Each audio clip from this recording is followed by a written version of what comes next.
Mas se ela sair na hora do corpo, que é uma grande vantagem, isso provoca problemas também. Porque o que ela vai fazer fora do corpo? Aí que vem a história. Primeira coisa, ela vai ver o que a mulher está fazendo. A mulher está com ciúme, quer ver onde o marido está. O outro quer ver a vizinha tomando banho. O outro quer ir ver o que tem naquele lugar. Quer dizer, a curiosidade mata, né? Então ele não vai fazer isso com uma finalidade evolutiva, não é? Então são técnicas que você não pode dar. Só pode dar se realmente tiver certeza que não vai fazer nada errado, né?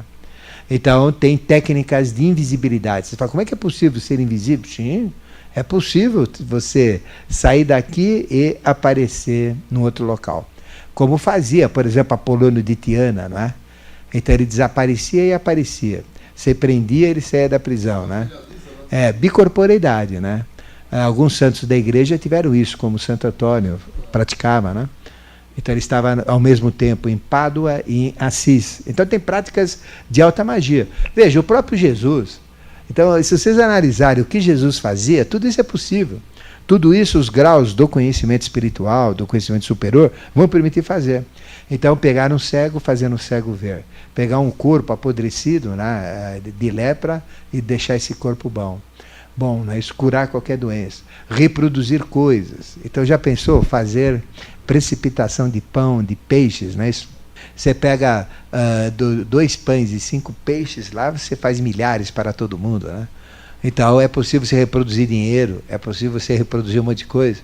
Então o que a pessoa faria, não é isso? Então veja, São Germano, quando se manifesta, ele faz precipitação do que você quer. Então você fala, eu quero um diamante, né? Então ele te precipita um diamante. Você fala, mas caramba, isso é história da fantasia, isso é mentira. Não, a hora que você vê uma precipitação, aí você entende como é que funciona. Porque você vê na tua frente, não é truque, não é magia, e a coisa acontece.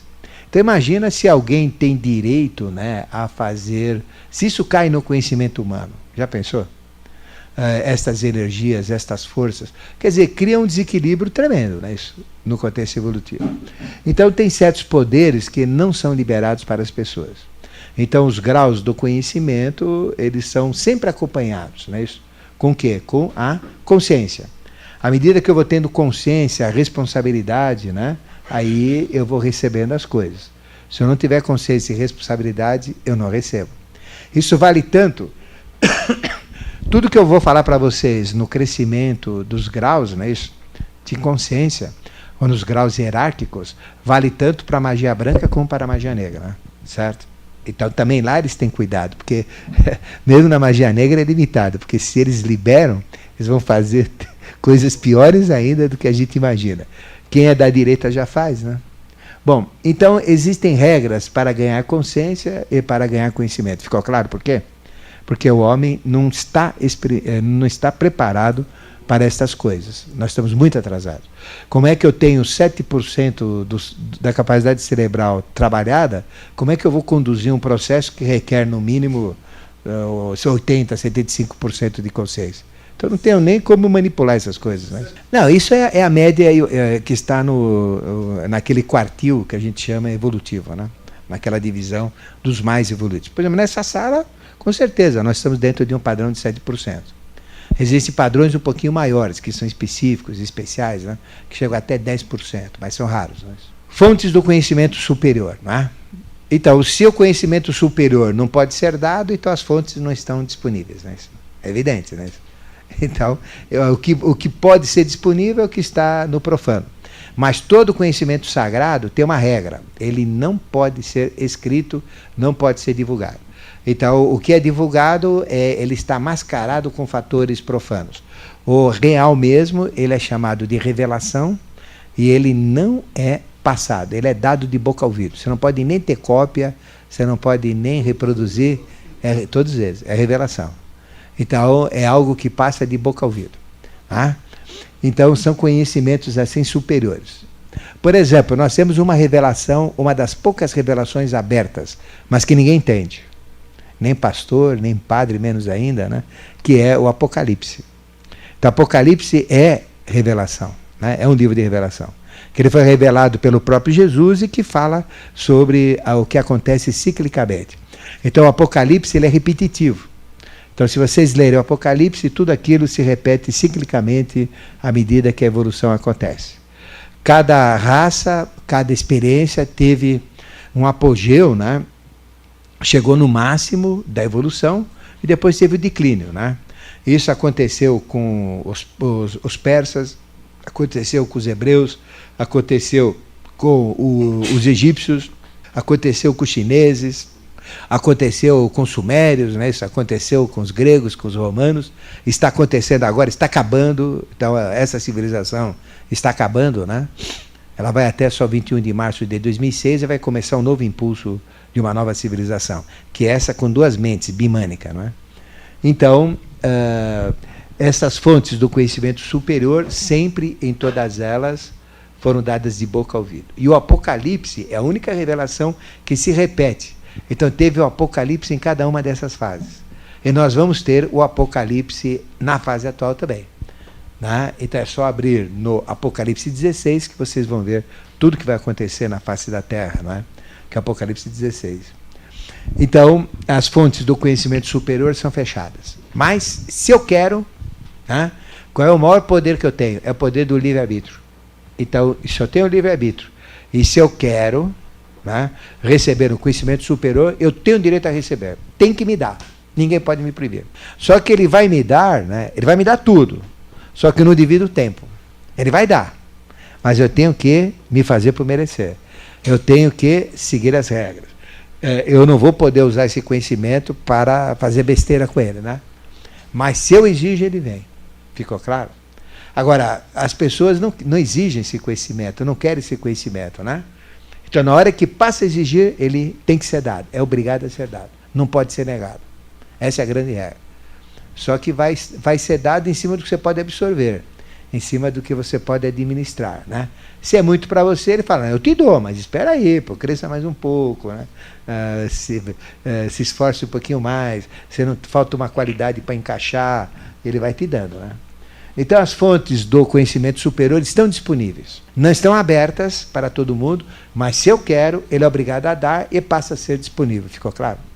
Então, o que vocês têm que fazer? Exigir, querer esse conhecimento superior. Faz parte do processo. Eu quero saber a verdade. Eu quero saber coisas sagradas. Eu quero saber coisas superiores. Não é isso? E a sabedoria iniciática das idades representa a tradição ao longo do tempo que faz esse trabalho. Não é isso? Então ela acompanha a humanidade. E aqueles que querem saber, ela disponibiliza o conhecimento para os que buscam. Né?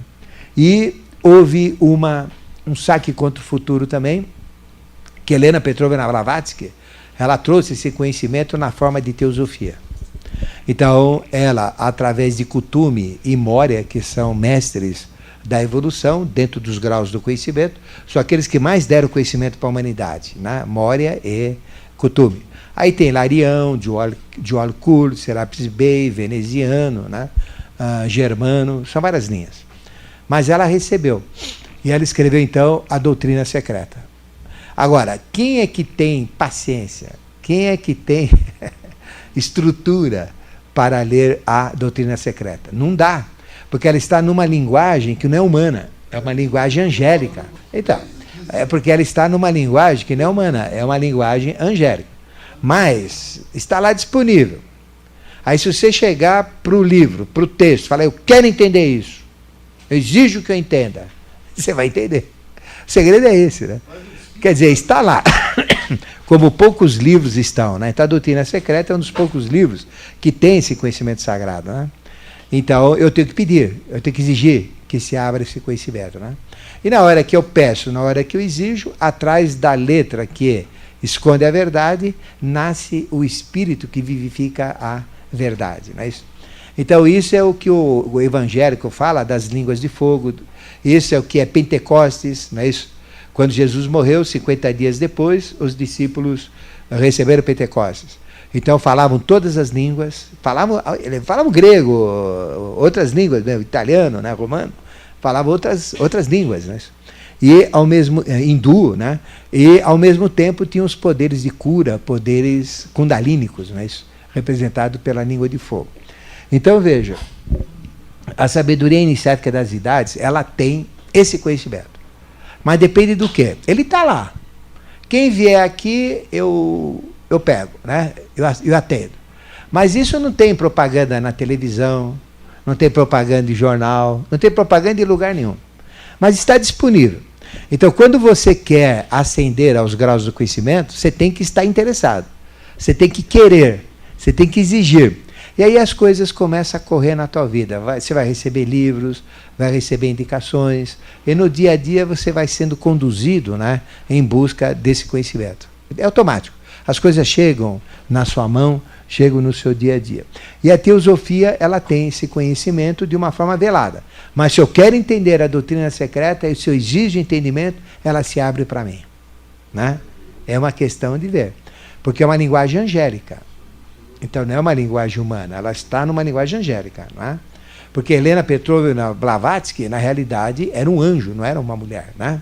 Era um anjo, né? Era um ser agartino, que dentro das suas miscigenações, existiam 7 Helena Petrovna Blavatsky, 7. Né? A primeira, que foi a mais instruída, né? Essa que corresponde à 5ª Helena Blavatsky, né? Da linhagem, a 5ª Helena Blavatsky foi a que recebeu todo esse conhecimento, mas é uma que perdeu tudo isso, né? Porque ela foi morta, ela foi assassinada, né? Pela Monopol, pela Ku Klux Klan, pela máfia, por essa turma que está invadindo o Iraque, né? Que é a mesma energia negativa que existe nos Estados Unidos, né? Que não deixa os Estados Unidos ir para frente, né? Ele vai para frente no domínio, no que é errado ele vai para frente, mas no que é certo não. E a mesma força que está querendo que o Brasil não vá para frente, que está provocando corrupção, miséria, pobreza, destruição, porque o Brasil não é para ser isso. Mas essa força vai sair daqui escorraçada, né, com o pé no traseiro, porque o lado da direita já está chutando essa força para fora. Ela vai dar um espaço para a gente aqui. Pelo menos no Brasil e parte da América do Sul, ela vai cantar em outras freguesias, né? Certo? Então, a sabedoria iniciática das idades, ela tem representações. Uma delas é a própria teosofia, né, que trouxe esse conhecimento através de Helena Petrovna Blavatsky, a teosofia de Adyar. Mas a teosofia de Adyar não é da Helena Petrovna Blavatsky, porque ela foi assassinada, ela foi morta nos Estados Unidos. Ela foi substituída por uma das outras 7, que não tinha o mesmo nível dela. Mas, então, o que aconteceu com ela? Ela fez a teosofia de Adyar na Índia, mas a teosofia ela foi perdendo força, porque os Estados Unidos perderam o direito de comandar a nova era. E a teosofia foi colocada no deserto de Novo México, né? Todos os mestres, toda a potencial, né? Na região de El Moro, onde nasceu Maitreya, que Maitreya é a consciência da nova era. Então ele é norte-americano, green card, mas aí mudou o projeto, aí trouxeram ele aqui para a América do Sul. Falou, agora você fica aí, que daí que você vai... Esquece lá, vai vir daqui.